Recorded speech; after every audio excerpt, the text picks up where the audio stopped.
저도 이제 선생님과 같이 활동하고 있는 사단법인 호합인의 리본 얘기를 조금 듣고 싶어요.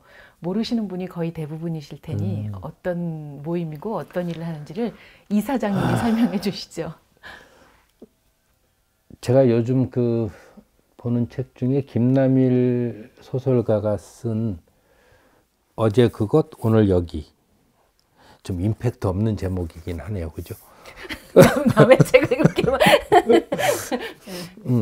아시아 이웃도시 근대문학 기행 이런 제목인데 우리 김남일 소설가를 혹시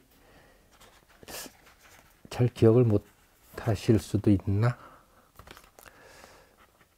청년일기, 국경, 천재토끼 차상문이라고 하는 소설집 혹시 저랑 가까운 사람이라 이제 흉을 좀 보지만 소설을 재미있게는 못 써서 제가 늘 만날 때마다 재미있게 쓰라고 평생 노래를 부르고 있는데 진지하고 좋은 소설을 쓰는 사람이지만 잘 팔리고 재밌어야 꼭 좋은 책은 아니잖아요, 사실은. 근데 드물게 이 책은 재밌어요. 정말로. 엄청난 칭찬이시네요, 선생님. 이게 정말 엄청난 칭찬하는 거예요. 이 책은 저희가 호합인의 리본 소개하라고 그러는데 제가 왜 이 이야기 하느냐 하면 처음에 베트남과의 예술단체들 교류를 시작할 때 지역 선정을 김남일 작가에게 자문을 얻었어요. 그래서 그 작가가 우리가 지금 호합인의 리본에 호합인이라고 하는 이름을 가진 학교가 있는 푸옌성 바강 유역의 베트남 중남부 지역을 추천하신 분이 김남일 선생이었는데 바강역은 송바강, 예, 머나먼 송바강. 머나먼 송바강의 송이 예. 강이래요. 그래서 바강, 머나먼 바강이라야 하는데 머나먼 송바라고 서로 낯선 문화하고 만나면 그런 오독들이 있기 마련인데 어쨌든 이분이 그 지역을 소개해 준 이유도 이 지역이 굉장히 아픈 기억을 가지고 있는 학살의 피해가 많았던 지역이라고 해요. 그래서 우리처럼 진지한 생각으로 베트남하고 교류하는 사람들이라면 그 아픔하고 정면으로 맞닥뜨려 보시라고 하는 권고와 함께 지역을 소개해서 10여 년 그 지역하고 관계를 해서 지금은 서로 간에 따뜻하게 오고 가는 마음들도 생기고 또 서로 신뢰도 생기고 인간적인 관계도 깊어져 가고 있는 아주 의미 있고 좋은 결과를 만들게 된 게 김남일 작가 덕분이었거든요. 바로 그래서 시작한 호합인의 리본이라는 거고요. 우리 선배들이 저한테는 동네 형들이 베트남에 가서 저질렀던 일들 입에 담기 어렵지만 누군가를 죽이는 일까지를 포함해서 전쟁의 고통을 우리가 거기 주기도 하고 마찬가지로 우리가 받은 것도 있기는 하겠죠.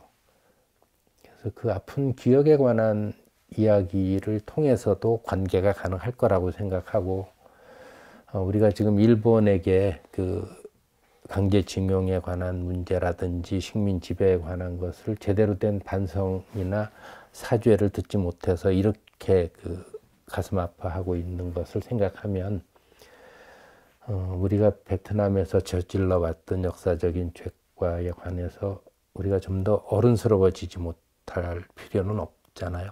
어른스러워져야 하는 거죠. 그래서 우리가 그런 차원에서 민간 교류를 시작했던 것이고요.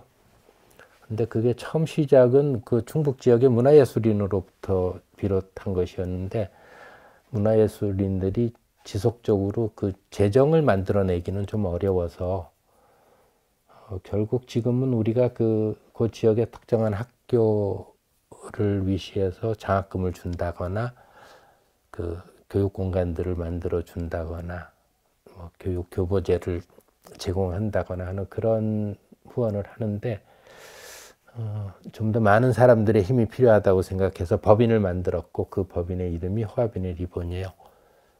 책에 관심 있는 감수성을 가지신 분들이라면 이렇게 그 역사와 맞닥뜨리게 된 그 작은 시민사회단체에도 관심 가져주실 만할 것 같다 싶고, 우리가 베트남의 어린 학생들에게 장학금을 주는 이유는 도종환 시인의 설명에 의하면 우리가 사람을 죽였다면 그 생명을 되살릴 방법은 없지 않냐. 자라나는 생명을 북돋우는 일로 부끄러움을 표시할 수는 있을 것 같다. 뭐 시인다운 표현이기도 하고 당연히 그럴 수 있으면 좋겠다고 생각했어요. 그래서 그런 뜻으로 호아빈의 리본이 있습니다. 그래서 저도 사실 이철 선생님하고 도종환 선생님이 처음 시작하실 때 연락을 어떻게 주셔서 저의 마음을 움직였던 것도 그 도종환 선생님의 말씀이었어요. 지금은 이제 뭐 의정 활동하시느라고 저희 단체하고는 좀 거리를 두고 계시지만 그 지역에서만 우리 한국의 선배들께서 8천여 명의 생명을 앗으셨다고 합니다. 그렇다면 우리는 8천여 명의 생명을 키워냅시다. 그리고 그 일을 문화예술인들이 할 수 있을 것 같습니다. 라는 말씀이 저의 마음을 움직였고, 그래서 그로부터 한 거의 10여 년 이렇게 지금 같이 활동을 하고 있어요.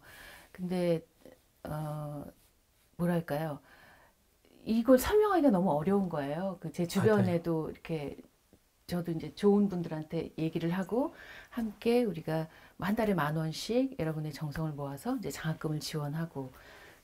근데 이렇게 일단 무거운 설명이 되어야 하니까 쉽지가 않더라고요. 네.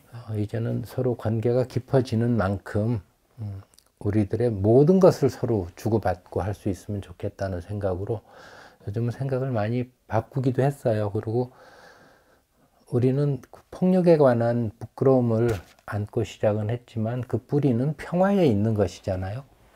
평화를 서로 키워가는 일, 우리 마음속에서 평화가 앉을 자리가 넓어지게 하는 일, 이것 자체가 다 우리가 해야 할 의제이기도 하니까, 그래서 이제는 좀 더 폭넓은 평화운동의 일환으로 호아빈의 리본의 역할을 좀 다시 규정해도 좋지 않을까 하는 생각도 들고, 사실 우리가 금미 씨를 비롯해서 젊은 문화예술인들이, 선생님 저도 젊다고 할 수는 없어요. 저쪽에 젊은이가 계십니다만. 젊은 문화예술인들이 금미 씨와 함께 네, 적절한 표현이십니다. 이렇게 역할들을 해주게 된 것도 아마 그렇게 하기 위한 준비라면 준비가 되지 않을까 싶고, 청년들은 오히려 그 젊은 문화예술인들 이름은 잘 알고 있고 금미 씨를 보고 아줌마라고 하는 사람들도 많더라고 보니까. 그렇겠죠. 뭐 나이로 보면 그럴 수 맞아요. 있으니까요. 근데 뭐랄까, 젊은 세대에게 다가가기가 쉽지가 않아요. 그죠? 네. 그것도 나한테 물어보면 안 돼요. 아, 그런가요? 예. 금미 씨가 못 다가가면 네. 저는 그래서 거의 자꾸 왜 저를 기준으로 삼으시는 통행 금지 구역에 해당할 것 같으니까. 뭐라고 해야 되죠? 회원들? 우리 네. 회원분들이 정말 많은 프로그램들 사실은 준비하고 있는데, 네. 혹시 회원 아닌 분들 이참에 좀 들어오시라고 합시다. 할 수 있으면 좋고. 네. 호아빈의 리본에서 행사하면 금미 씨가 심지어 접수를 보기도 하잖아요. 네. 깜짝 놀라시죠, 오시는 분들이. 놀라운 경험들을 드릴 수도 있는 네. 호아빈의 리본입니다. 네.